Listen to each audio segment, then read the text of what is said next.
dadkan waa dadkii intay Nairobi tagay wixii la ogaa ka sameeyay xamar waxa maanta lagu tilmaamaa magaalooyinka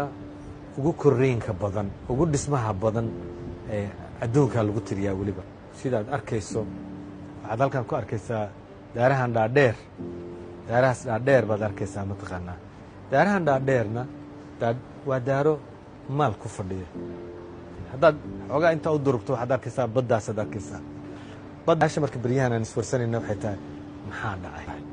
maxaa ganacsatadeena ilaahay u tusi laayahay dadkan daaraha kan dhistay hadday og yihiin waxay u dhisteen horta waxay tahay inay faa'iido ka helaan ma ahan waxa loo geli waayey xoolaan loo haynin meesha waa ka baxaysaa waxaa kaloo iyadana meesha ka baxaya dadkan dad faa'iido doona maaha oo dhaqaalihii la ogaageliyey ilaa iyo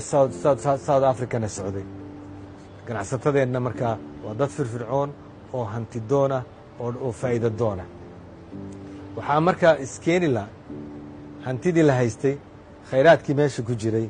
sidii faa'iido looga soo saari lahaa waana arrinta ugu weyn oo la rabo Soomaalida inay wajahdo waxaa aan hadda dhammaanteen aan ku wada mashquulsannahay arrimo siyaasadeed waxaa noo jooga dad badan